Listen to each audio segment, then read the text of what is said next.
दोस्तों, उम्मीद है आप सब अच्छे होंगे, स्वस्थ होंगे और अपने घरों में तैयारी में लगे होंगे। बीपीएससी आउटर मेंस के लिए आज का वीडियो बहुत ही इम्पोर्टेंट है। साइंस एंड टेक्नोलॉजी से बहुत अच्छे सवाल और नाभिकीय ऊर्जा पर सवाल तो एक रहता ही है। हर साल आप बीपीएससी मेंस का क्वेश्चन देखिएगा, लगभग एक सवाल इस टाइप के रहते हैं, ठीक है ना। इसी को ध्यान में रखते हुए आपका भाई, आपका दोस्त प्रेमचंद्रा मैं आपके लिए लेकर आया हूँ। बहुत ही इम्पोर्टेंट है, अगर क्लिक कर दिए हैं तो पूरा वीडियो ज़रूर देखिएगा, ठीक है। समझ आ जाए तो लाइक ज़रूर कीजिएगा दोस्तों, और अभी भी नए हैं चैनल सब्सक्राइब कर सकते हैं, ठीक है ना। आइए देखें, बहुत ही अच्छा सवाल है और इसको अच्छी तरह से लिखा भी गया है, तो इसको आप समझने की कोशिश कीजिएगा, इससे अच्छा भी आप लिख सकते हैं। नाभिकीय ऊर्जा के क्षेत्र में प्रगति हमारे देश के विकास में किस प्रकार से सहायक है, विस्तार से समझाइए, ठीक है। तो इस तरह के सवाल हैं और उसको ये बहुत ही इम्पोर्टेंट है, 100% इम्पोर्टेंट है। वीवीआई है, इसलिए ज़रूर देखिएगा पूरा वीडियो अगर क्लिक कर दिए हैं तो, ठीक है ना। और लाइक नहीं करना चाहते हैं मत कीजिए, लेकिन अपनी तैयारी तो कीजिए दोस्तों, ठीक है ना। आइए देखें, साइंस एंड टेक्नोलॉजी के बीपीएससी ऑडिटर मेंस के लिए बहुत ही इम्पोर्टेंट टॉपिक है और बहुत ही इम्पोर्टेंट क्वेश्चन है। नाभिकीय ऊर्जा के क्षेत्र में प्रगति हमारे देश के विकास में किस प्रकार से सहायक है, विस्तार से समझाइए। पहला तो ये सवाल हो गया, ठीक है। नाभिकीय ऊर्जा के क्षेत्र में प्रगति हमारे देश के विकास में किस प्रकार से सहायक है। आपको पहले तो इंट्रोडक्शन देना होगा, उसके बारे में थोड़ा बताना ही होगा, क्योंकि सारे क्वेश्चन में आपको बताना ही होता है। पहले प्रश्न को एक दो बार पढ़िए, समझिए, तभी आप आंसर के लिखने की शुरुआत कीजिए दोस्तों। इंट्रोडक्शन लिखिए, फिर नाभिकीय ऊर्जा के बारे में आपको लिखना होगा, फिर आपको समझाना होगा कि नाभिकीय ऊर्जा के क्षेत्र में प्रगति हमारे देश के विकास में किस प्रकार सहायक है, ठीक है। फिर दूसरा सवाल में है, नाभिकीय ऊर्जा किस प्रकार से देश की कुल ऊर्जा के उत्पादन के क्षेत्र में सहायक है, फिर इस पर भी चर्चा करना है। लास्ट में आपको निष्कर्ष भी दिखाना है, ठीक है। तो प्रश्न को पहले प्रश्न देखिए, उसको विस्तार से पढ़ना पड़ेगा दोस्त। एक प्रश्न को आपको तोड़ तोड़ कर उसको लिखना होगा, ठीक है ना। तो आइए देखें, हमने लिखने का कोशिश किया है और अच्छी तरह से लिखा है। देखिए, समझिए और स्क्रीनशॉट लेते हुए अपना भी नोट्स बनाइए, ठीक है। किसी भी राष्ट्र की चहुमुखी प्रगति के लिए ऊर्जा एक अनिवार्य आवश्यकता है। राष्ट्रीय सामाजिक, आर्थिक एवं औद्योगिक विकास के मूल में ऊर्जा ही है। किसी देश के समग्र विकास तथा वहाँ के प्रति व्यक्ति ऊर्जा खपत के बीच सीधा संबंध पाया जाता है। भारत एक विकासशील देश है जो निरंतर प्रगति के पथ पर अग्रसर है। चाहे कृषि हो या उद्योग, परिवहन हो या संचार, विद्युत उत्पादन हो या घरेलू कार्य, आज हमें हर क्षेत्र में ऊर्जा की आवश्यकता होती है, ठीक है। आवश्यकता तो पड़ती है ऊर्जा की। और यह तय है कि परंपरागत ऊर्जा स्रोतों यानी कि जीवाश्म ईंधनों जैसे कोयला, प्राकृतिक गैस तथा कच्चा तेल या पेट्रोलियम पर लगातार बढ़ते दबाव के कारण अधिक दिनों तक यह हमारे साथ नहीं दे पाएंगे, क्योंकि कोयला की भी कमी हो गई है, देख ही रहे हैं हमारे देश में। तो सवाल ही इस पे बनना ही है, ठीक है ना। इसको आप समझिए और किस तरह से अपने एग्ज़ाम में लिखिएगा। ऐसे में वैकल्पिक ऊर्जा स्रोतों के रूप में नाभिकीय ऊर्जा का विकास देश के लिए आवश्यक है, ठीक है। तो इंट्रोडक्शन में ये हमने लिखने का कोशिश किया है। अच्छा लग रहा हो तो लाइक ज़रूर कीजिएगा, और अभी भी चैनल सब्सक्राइब नहीं किए हैं कर लीजिए, ठीक है ना। कोई नुकसान नहीं होने वाला दोस्तों। अब देखते हैं नाभिकीय ऊर्जा क्या है। नाभिकीय ऊर्जा तो ज़रूरी है, लेकिन आखिर ये नाभिकीय ऊर्जा है क्या, ठीक है। तो नाभिकीय ऊर्जा वह ऊर्जा है जो परमाणु के नाभिक में परिवर्तन करने पर विमुक्त होती है। ऐसे परिवर्तन नाभिकीय विखंडन एवं नाभिकीय संलयन की प्रक्रिया द्वारा संपन्न होते हैं, ठीक है।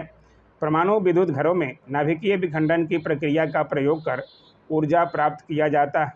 इसमें किसी भारी नाभिक पर किसी मंद न्यूट्रॉन का आघात करवाया जाता है तो वह दो हल्के नाभिकों में टूट जाता है। इस विखंडन में भारी मात्रा में ऊर्जा विमुक्त होती है। तो आपको इसको बारे में भी लिखना होगा, नाभिकीय ऊर्जा क्या है, ठीक है। तो हमने लिखा है, आप देखिए, समझिए, और अच्छा लग रहा है तो लाइक कीजिए और अपना नोट्स बनाइए दोस्तों। अब देखते हैं नाभिकीय ऊर्जा के क्षेत्र में प्रगति से देश का विकास किस तरह से होगा, ठीक है। तो नाभिकीय ऊर्जा के क्षेत्र में प्रगति देश के विकास में किस प्रकार सहायक है, इसे हम निम्नांकित बिंदुओं के आधार पर समझ सकते हैं। तो ये कौन कौन से बिंदु हैं, ये यहाँ दिखाने का कोशिश किया गया है।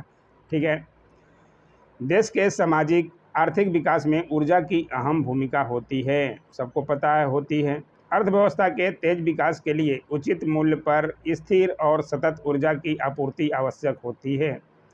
अर्थव्यवस्था के विकास से देश के सकल घरेलू उत्पाद में वृद्धि होती है। इसका लाभ समाज के विभिन्न वर्गों को मिलता है। इस दृष्टिकोण से नाभिकीय ऊर्जा ऊर्जा के एक महत्वपूर्ण स्रोत के रूप में देश के विकास में सहायक है। ठीक है, अगला पॉइंट है, किसी देश के आर्थिक विकास को निर्धारित करने वाली आधारिक संरचना में बिजली अत्यंत महत्वपूर्ण है। एक अध्ययन के अनुसार 8% प्रति वर्ष सकल घरेलू उत्पाद प्राप्त करने के लिए बिजली की पूर्ति में अभिवृद्धि का प्रति वर्ष दर लगभग 12% होना चाहिए। ठीक है, अगला पॉइंट है, परमाणु ऊर्जा देश में बिजली की शक्ति का एक महत्वपूर्ण स्रोत है। वर्तमान में 6780 मेगावाट विद्युत नाभिकीय ऊर्जा से प्राप्त की जा रही है, जो देश के कुल विद्युत उत्पादन का 1.9% है। आप नया के अनुसार देख सकते हैं नया में क्या है, तो आप उसको जांच कर यहाँ पे अलग लिख सकते हैं, सुधार कर सकते हैं। ठीक है ना। समावेशित समृद्धि तथा जीवन स्तर में सुधार करने के लिए विद्युत की उपलब्धता आवश्यक है। वर्तमान में शहरी क्षेत्रों के साथ साथ ग्रामीण क्षेत्रों में भी पूर्व की तुलना में बिजली की आपूर्ति में काफ़ी सुधार हुआ है। ठीक है, भविष्य में ऊर्जा के परंपरागत स्रोतों की सीमाओं एवं इनके उत्पन्न पर्यावरणीय समस्याओं के समाधान के रूप में परमाणु ऊर्जा हमारे समक्ष एक महत्वपूर्ण विकल्प के रूप में उभरा है। ठीक है, अगला पॉइंट है, नाभिकीय ऊर्जा रक्षा क्षेत्र एवं अंतरिक्ष क्षेत्र में भी अपना महत्वपूर्ण स्थान रखती है। वर्तमान में परमाणु पनडुब्बियों में एवं अंतरिक्ष यानों में इस ऊर्जा के प्रयोग को बढ़ाया जा रहा है। यह देश की सुरक्षा एवं समृद्धि के लिए भी आवश्यक है। ठीक है, अब है दूसरा पॉइंट में दूसरे क्वेश्चन जो था, देश की कुल ऊर्जा उत्पादन में नाभिकीय ऊर्जा का क्या योगदान है। आप नया यहाँ से ले सकते हैं, यहाँ पे आप डायग्राम बना के भी दिखा सकते हैं। ठीक है, ऊर्जा विभाग मंत्रालय से आप यहाँ नया जो भी हो डाटा आप इसको कलेक्ट करना पड़ेगा इसके लिए। ठीक है ना। नाभिकीय ऊर्जा पर आधारित विद्युत उत्पादन के क्षेत्र में भारत ने कई उपलब्धियां प्राप्त की हैं।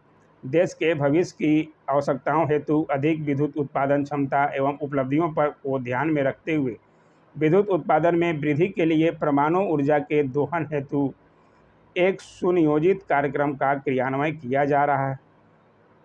परमाणु ऊर्जा विभाग के अनुसार वर्ष 2032 तक कुल 63,000 मेगावाट परमाणु ऊर्जा क्षमता का लक्ष्य रखा गया है, यानी कि 63 गीगावाट आगे में भी है। भारत के पास एक अति महत्वाकांक्षी स्वदेशी परमाणु ऊर्जा कार्यक्रम है, जिससे अपेक्षा है कि वर्ष 2024 तक यह 14.6 गीगावाट बिजली का उत्पादन करेगा, जबकि वर्ष 2032 तक बिजली उत्पादन की यह क्षमता 63 गीगावाट हो जाएगी। ठीक है, भारत का लक्ष्य है कि वर्ष 2050 तक देश के 25% बिजली उत्पादन में परमाणु ऊर्जा का ही योगदान हो। ठीक है, भारत का परमाणु ऊर्जा भंडार 293 बिलियन टन का है, जिसमें अधिकांश योगदान इसके पूर्वी राज्यों जैसे झारखंड, उड़ीसा, छत्तीसगढ़ एवं पश्चिम बंगाल का है। ठीक है, यहाँ पे आपको और दिखाना पड़ेगा तारापुर कौन कौन से हैं जो प्रसिद्ध हैं, इसका नाम आपको यहाँ पे लिखना पड़ेगा। ठीक है, देश की कुल विद्युत उत्पादन क्षमता में परमाणु ऊर्जा के योगदान को निम्न आंकड़ों में दर्शाया गया है, जो कि ऊर्जा मंत्रालय के स्रोत से लिया गया था। तो आप यहाँ देख सकते हैं और यहाँ पे आप ज़रूर से ज़रूर नोट कर लें। ठीक है, नए आंकड़े भी आप यहाँ पे ज़रूर देखें। ठीक है, आइए देखें लास्ट में हम निष्कर्ष में देखिए क्या है। वर्तमान समय में भारत अपनी ऊर्जा की कुल आवश्यकता का लगभग 70% आयात के जरिए पूरा करता है। इससे देश के भुगतान संतुलन पर विपरीत असर पड़ता है। ऐसे में ऊर्जा सुगमता, ऊर्जा कुशलता, ऊर्जा निरंतरता और ऊर्जा सुरक्षा, जो कि भारत के ऊर्जा भविष्य के 4 स्तंभ हैं, को सुनिश्चित करने की दृष्टि से नाभिकीय ऊर्जा की महत्वपूर्ण भूमिका है। ठीक है, तो ये लास्ट में आपका निष्कर्ष भी हो गया। सब कुछ अच्छी तरह से लिखने का कोशिश किया गया। कैसा लगा वीडियो, कुछ तो बोला कीजिए। और अच्छा लग रहा, don't forget to like share comment and subscribe my YouTube channel. Thanks for watching my YouTube channel.